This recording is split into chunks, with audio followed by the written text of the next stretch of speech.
But we go next to the Eastern Cape, and this is where families in a place called Duncan Village are facing the risk of losing their homes due to flooding. So they built their homes on an area where a river used to flow. Newzroom Afrika's Sipha Kema has been spending time with them and joins us now.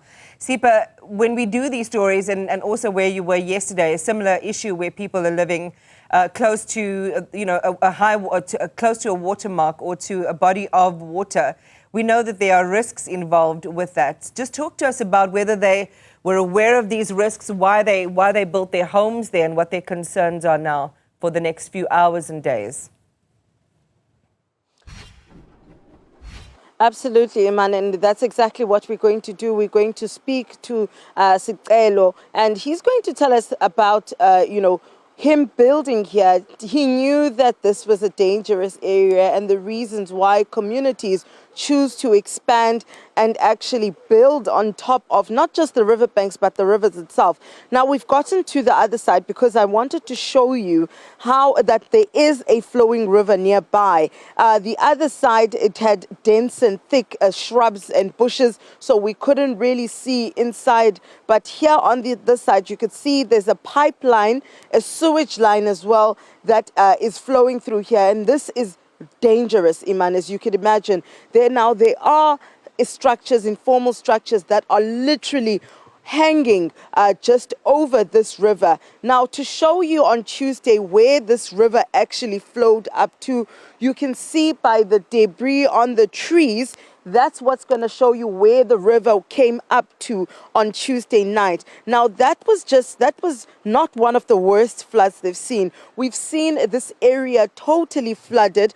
And as you can see also, this soil is very sandy. So it's actually chipping away at a space, and as the river continues to rise. And this is where people have chosen to build their structures in such a hazardous area. And we want to talk to those people that have actually built on this area and this place, because they are at risk with the pipe burst. They are at risk with the river as well. Tata, nihleli phezu komlambo apha. Le ndawo lena ayirayithanga, iyaflata le ndawo. Le ndawo kudala seyinyamezela.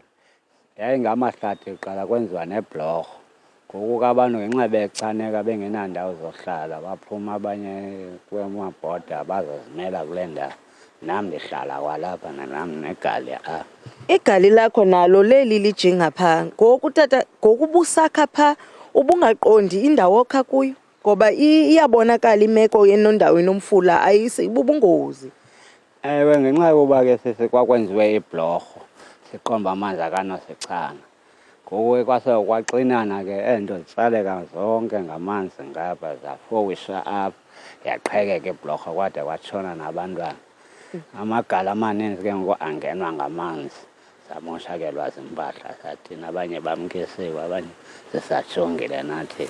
Uba urhulumente unofika athi uyanisusa uzanisa kwenye indawo ingenye, nothi apha eDuncan but kwenye indawo evulekileyo ispace njengabanye abasuswa basiwa engasemtsotso, ningavuma? Singavuma uba sifuna indawo yohlala, uba sidini uhlala emagaleni, singabanye nabanye asiphangeli, sitsala nzima.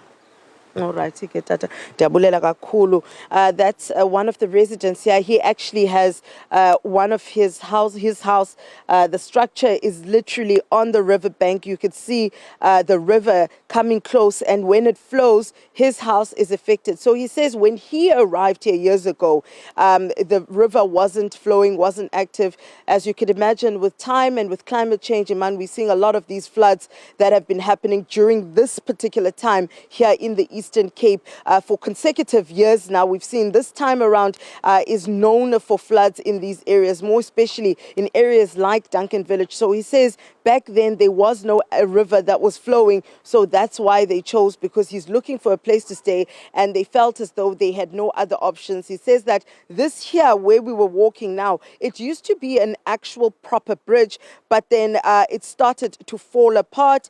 Children then ended up drowning in this river and being swept away whenever it rained. So this is what they use still remains of that bridge they're using as a way to get back and forth between the different extensions here in Duncan Village, which in its own is also hazardous, because as I was walking on this bridge, because it was wet and it was raining in the morning, it is quite slippery, Iman.